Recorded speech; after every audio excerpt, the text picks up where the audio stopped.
Bonjour messieurs, dames. Aujourd'hui, je vais vous présenter un documentaire inédit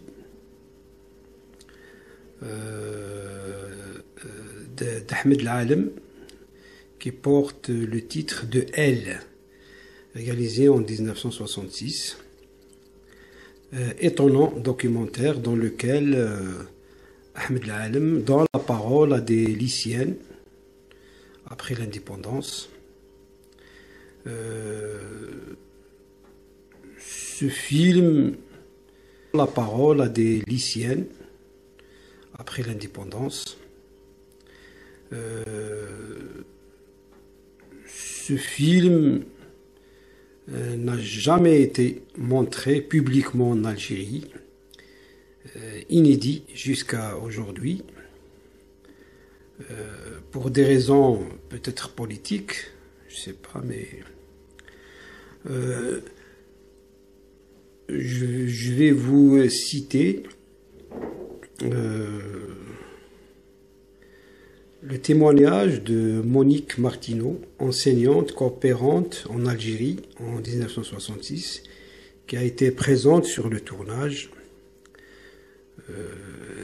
Elle disait « Nous discutions beaucoup avec mes élèves de la condition des femmes en Algérie et de leurs rêves. » Elle avait écrit de nombreux textes percutants sur ces thèmes.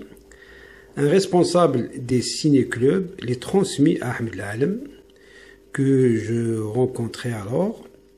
La directrice du lycée l'autorisa à conduire une quarantaine d'entretiens préparatoires au magnétophone avec des lycéennes, puis à filmer avec son équipe un débat en classe où les adolescentes parlèrent de leur vie, de leur aspiration.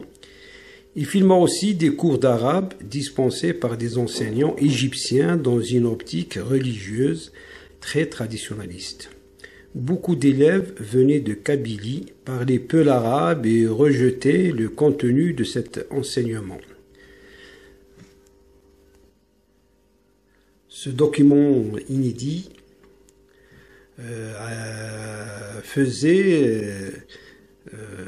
ce document inédit a été numérisé, a fait l'objet d'une numérisation d'après une copie d'exploitation d'origine issue des collections de la Cinémathèque française. Un petit aperçu sur le réalisateur algérien Ahmed Lalem. Né en 1940 à Sétif, en Algérie, Ahmed Lalem est membre du FLN et fait partie du groupe de l'Akhdar Hamina à Tunis et travaille également comme reporter de guerre dans la zone frontalière. Après un stage à la télévision yougoslave à Belgrade, il étudie le cinéma pendant 8 mois à l'EDEC, la haute école cinématographique à Paris, puis suit les cours de l'École supérieure nationale de cinéma, de théâtre et de télévision de Lodz, en Pologne.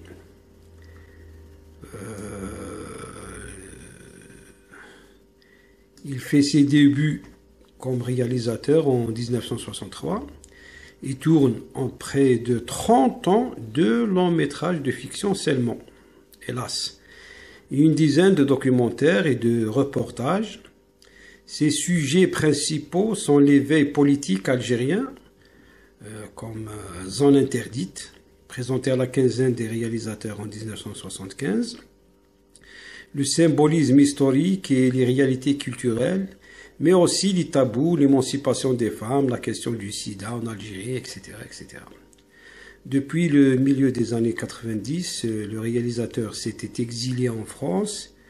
Il mourra à Tours en 2009. Paix à son âme. Bon, dans ce film qui porte le titre de Elle, au pluriel, c'est un document très étonnant dans lequel, 4 ans après l'indépendance de l'Algérie, il donne la parole à des lycéens de première et de terminale, prétexte à l'interroger sur la société dans laquelle il vit et laisser évoquer par la jeunesse féminine un quotidien, des frustrations qui pourraient peut-être changer. Le mot révolution n'est pas si loin après tout. Le film ne sera jamais montré, comme je disais tout à l'heure, publiquement en Algérie, pour des raisons, je sais pas, peut-être politiques ou... Bon, Ahmed Al-Alam, avec ce documentaire très sophistiqué à l'époque, et avec un noir et blanc sublime, des gros plans, techniquement bien filmé, bien documenté, tout est beau, tout très étonnant à l'époque, avec un cadrage sublime aussi. Bon, bref, alors je vous laisse visionner ce document inédit jusqu'à nos jours en Algérie. Et bonne vision et à bientôt. Au revoir.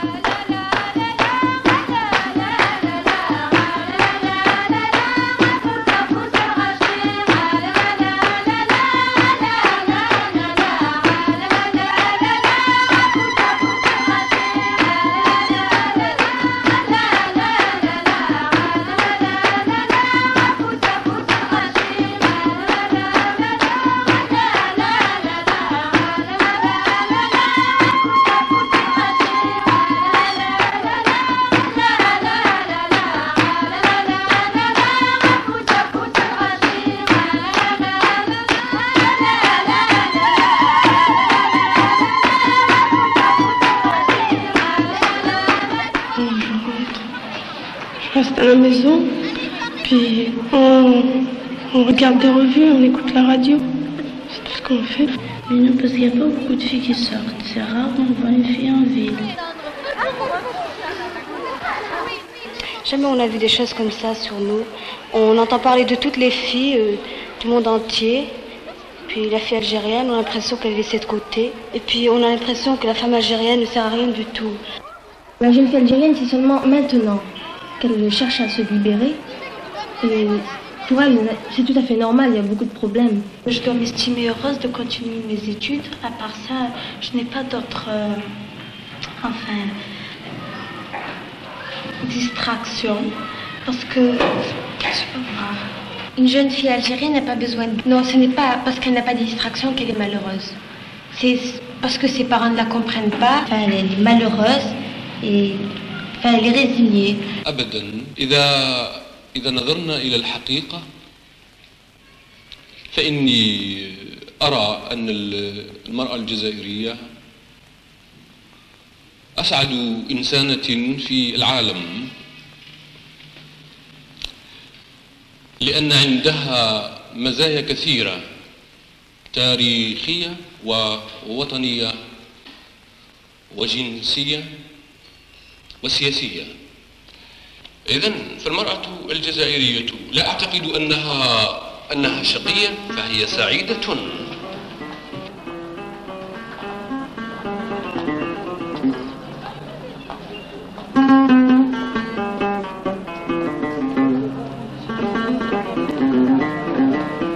Vous avez des régions entières, dans les Aurès, en Kabylie, dans le sud, dans l'Ouarsenis, où les hommes de la population qui constituaient la population active ont été complètement décimés. Il reste des femmes.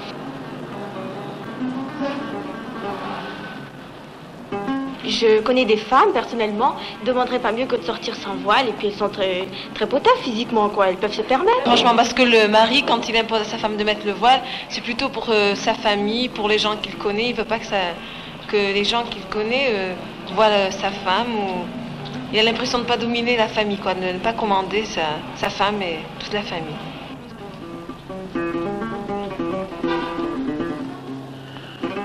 يعتبرون أن الحجاب مثلا هو عنوان المرأة الشريفة العفيفة الكريمة اللي ما مثلا عندها أخلاق حسنة عندها مزايا جليلة ويعتبر كذلك المرأة الغير مثلا الحاجبة اللي ما تعملش الحجاب وأعني بها المرأة السافرة يعتبروها كأنها مرأة فاجرة مرأة مش متخلقة بأخلاق فاضلة مرأة لكن الحجاب ما عنده أي أهمية وإلا ما عنده أي رمز في حياة المرأة مثلا كثير من النساء مثلا يرتكبوا الجرائم ويرتكبوا أشياء فادحة ورغم ذلك يعملوا الحجاب. Je sais pas parce que mes parents ne sont pas peut-être assez instruits, qui ne peuvent pas me permettre certaines choses, par exemple fréquenter des garçons. Mais tu as demandé des explications au sujet de la réponse négative. Il est ton père, mais tu es sa fille, tu as un certain âge et tu as droit à certaines explications. Alors toi, quand ton papa il te défend de sortir, tu lui dis... Je lui dis pas pourquoi. Ah ben moi je regrette, c'est comme ça, je lui dis pas pourquoi, parce qu'il dit non, c'est non, il a le droit de dire. Ils ont trop peur du qu'en dira-t-on.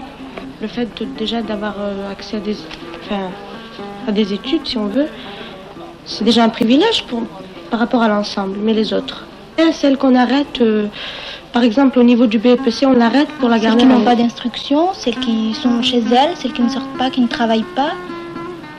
Elles ont moins d'instruction, moins de connaissances.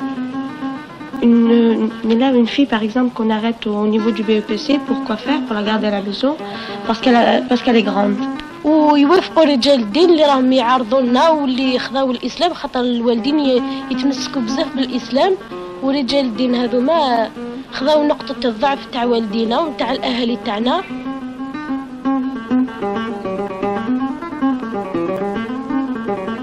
Dans l'islam, la femme a beaucoup de droits. D'accord, autant du prophète, certainement. Il aimait beaucoup les femmes. Enfin, les femmes, je m'entends, il n'aimait pas les femmes. Mais il a donné beaucoup de droits aux femmes. Mais au cours de 14 siècles, ça s'est complètement transformé. Et on ne voit aucune trace. À quoi ça rime, ça? Je crois que, bon, on a beaucoup de droits, mais on n'en a jamais parlé de ces droits. On a beaucoup de droits, mais la bigamie existe toujours. On a beaucoup de droits, mais la fille, c'est un corps, quoi, c'est ni plus ni moins. Une fille qui pense, ça n'existe pas, ça.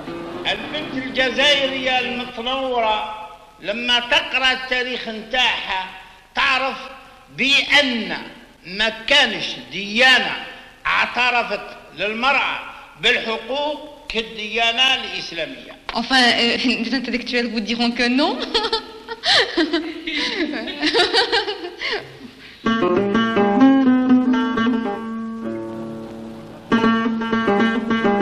L'islam qui régit tout un style de société, et l'islam a été un progrès pour la situation des femmes, mais on ne peut pas régir une société en 1370 de l'ère islamique de la même façon qu'en l'an 1 de l'islam.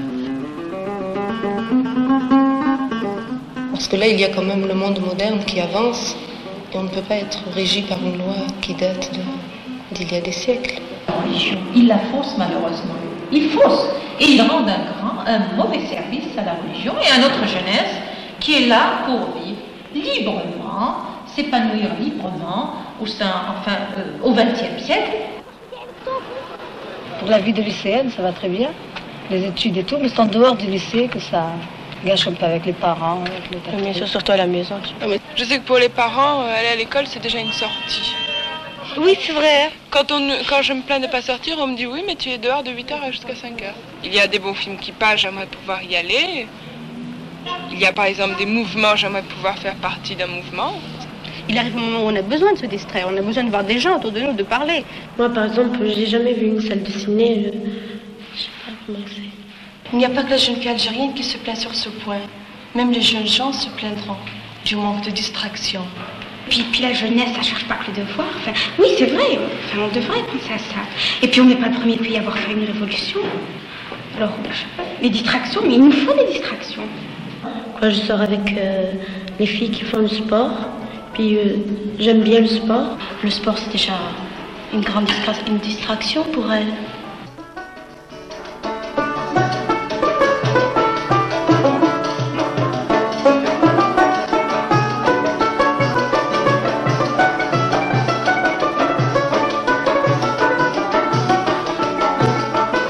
par exemple, les samedis, quand on va au stade, enfin entraîner les filles, on reçoit des carottes et des trucs, tas de trucs par les garçons qui, enfin, ils lançaient des pierres aux filles, quoi. De tout, j'assure, hein. Oui, au stade. Alors comment voulez-vous que... C'est ça qui empêche la fille, enfin, ou les parents à libérer leur fille, quoi. Moi, je suis d'accord avec les parents, quoi. Enfin, la jeune fille trouve une ambiance défavorable dans son lieu de travail, dans la rue, si bien que n'importe où, au cinéma ou n'importe où. Une fille sort dans la rue, il faut qu'il y ait tout de suite 4 ou 5 garçons qui l'enquiquinent, premièrement. Ensuite, un monsieur qui se dit bien et qui ne fait rien pour aider la fille. Ça, non, parce que c'est une fille qui se fait embêter, c'est un spectacle. Alors on regarde, on rigole, mais c'est tout. Parce que ça, c'est dégueulasse aussi. Hein. Je ne sais pas si vous en êtes rendu compte. Non, dans la rue, numéro 1, les garçons. On nous regarde avec des yeux ouverts. On dirait qu'on verrait passer une panthère ou une tigresse, c'est pareil. On nous cède presque la place, vous verrez ça. Et je ne sais pas, moi, une jeune fille qui porterait... Bien sûr, il y en a qui exagèrent, je ne dis pas le contraire, nous ne sommes pas des saintes. Aucun n'aurait l'idée de regarder, de jeter un coup d'œil seulement et de passer. Non, il la regarde bien, alors. Elle fait gêner, s'attrape les pieds les autres, l'un dans l'autre, elle ne sait plus comment marcher. Par exemple, moi, quand je passe près des quartiers assez populaires, enfin populaires même, enfin assez fréquentés, vraiment, le nombre des hommes est effrayant. Franchement, en exagérant, je dirais une femme sur 1000 hommes. Et puis, alors, dès qu'ils nous voient passer là, et ça leur paraît inconcevable qu'une femme passe parmi tant d'hommes. Ainsi, quand on passe près des cafés, vraiment... on ne peut même pas passer. Et ce qui est aussi, quand même, il y a des terrasses à Alger qui sont assez intéressantes. C'est sûr, alors que ce serait tellement normal de s'arrêter, de prendre un verre quand on est fatigué. Alors qu'on est fatigué quelquefois, mais on ne peut pas le faire. Ce qu'on pourrait faire quand on est à l'étranger, normalement. C'est la seule liberté peut-être qu'on pourrait exiger, enfin des petites libertés de ce genre.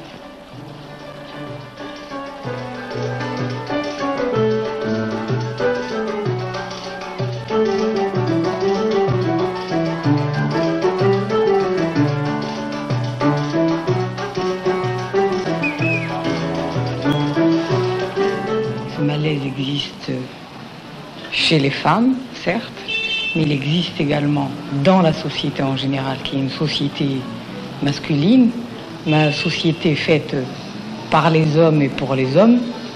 Et si l'on parle du malaise de la femme algérienne en général, il est dû à un comportement général de la société, qui est une société non pas équilibrée, en ce sens qu'il y a autant d'hommes et de femmes dans la société qui ont des activités communes, qui pensent de la même façon, qui vont vers un but commun, mais qu'il y a en réalité quelques femmes algériennes qui essaient de se dégager de cette société, qui est faite par des hommes, conçue par des hommes et à l'avantage des hommes.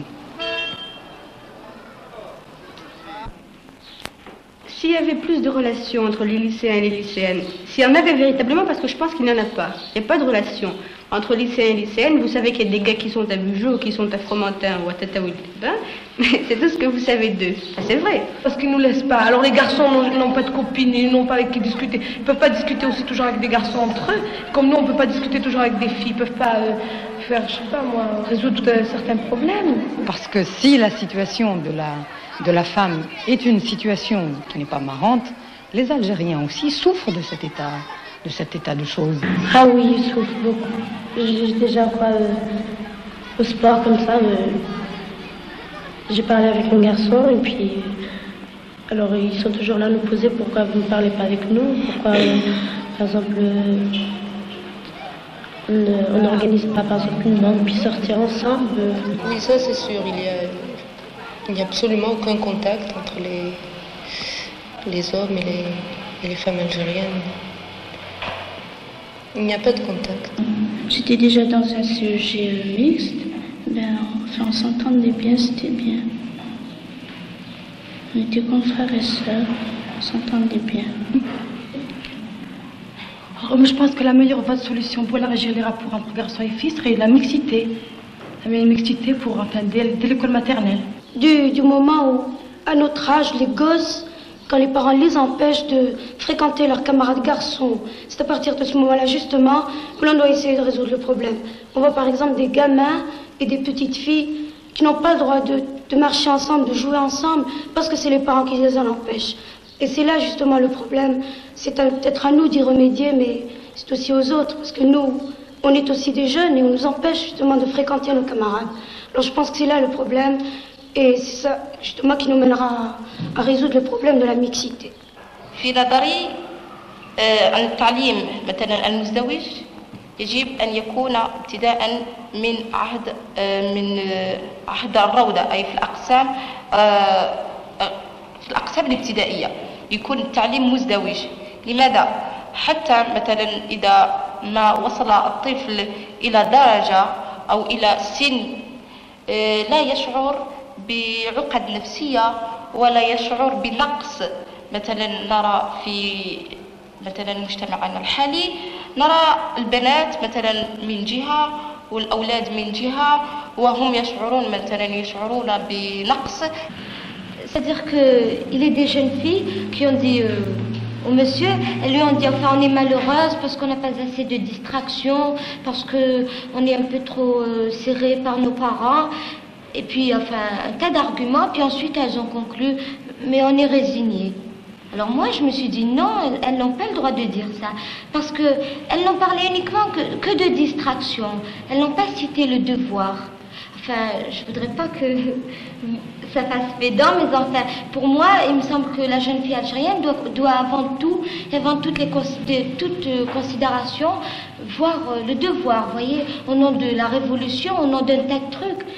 Et je crois que c'est en prenant conscience de leur devoir qu'elles pourraient se permettre des distractions.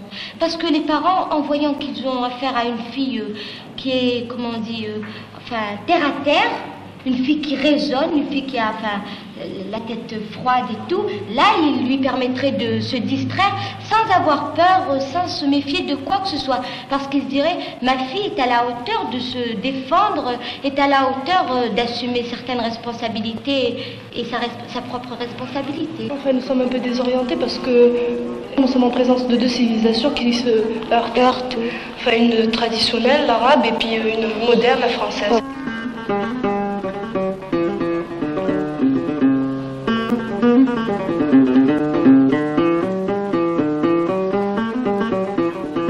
Puis les Algériens, ils ont juste un certain degré d'instruction, ils vont en France se rappliquer avec une Française. Ça fait bien aussi. Nous sommes un peuple qui avons subi pas mal d'invasions. Les Phéniciens, les Visigoths, les Vandales, les Romains, les Turcs, les Français. On dit souvent de l'Algérienne, de la jeune fille algérienne, qu'elle manque de personnalité, qu'elle imite, qu'elle calque. Enfin, je trouve qu'elle doit faire ça pour atteindre sa personnalité, parce que c'est très difficile, parce qu'elle vit dans un milieu où deux civilisations se côtoient, la civilisation européenne et la civilisation arabe, qui sont, à mon avis, très très différentes. À la maison, elle est obligée de suivre les coutumes, tout ça, des parents. Au lycée, elle est côtoyée par des Européens et elle ne sait pas où se tourner. C'est pour ça que je trouve que ce fait d'imiter, ce fait de calquer est nécessaire pour la jeune fille algérienne pour atteindre sa personnalité. Je suis absolument d'accord sur ce qu'elle disait. Nous sommes dans une période absolument transitoire. Il faut chercher une personnalité qui soit une synthèse entre deux mondes qui, jusqu'à présent, s'affrontaient. Une personnalité qui réponde aussi bien à ce que peuvent demander les parents comme aux besoins de la jeune fille au dehors. Cette synthèse, il faut essayer de l'obtenir dans la culture, une culture qui elle aussi est transitoire entre deux mondes. C'est-à-dire que la femme, à partir du moment où elle s'aperçoit qu'elle peut exercer les mêmes emplois que l'homme, qu'elle peut faire tout ce que peut faire l'homme, c'est à ce moment qu'elle se pose pourquoi elle est inférieure, pourquoi elle est destinée à rester à la maison, à être enfermée. Alors nous voudrions que ça finisse, quoi, que nous servions à quelque chose et puis que nous fassions quelque chose.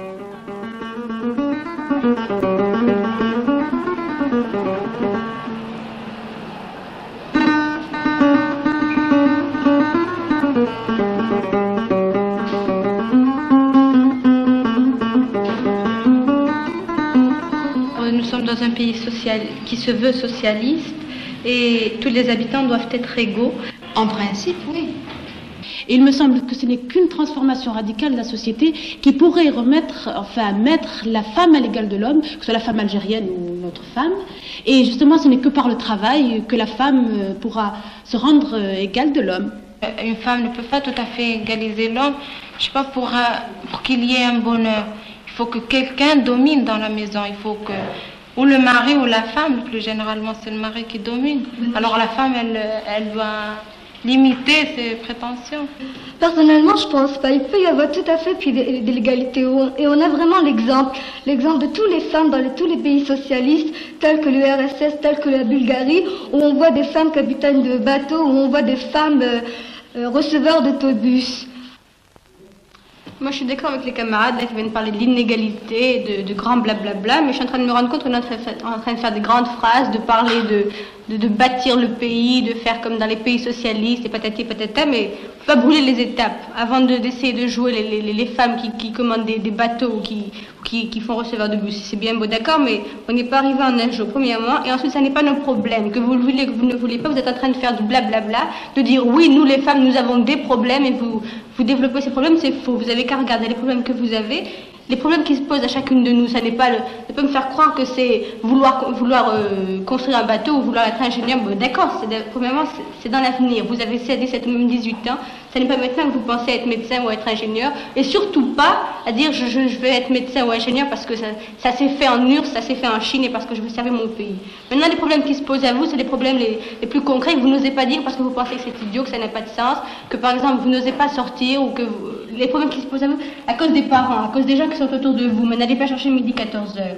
Il me semble que mon émancipation pour mes enfants serait mon émancipation à moi-même que je continuerai, c'est-à-dire en leur donnant tout ce qui m'a manqué et en les comprenant vraiment, c'est-à-dire faisant tout dans leur intérêt.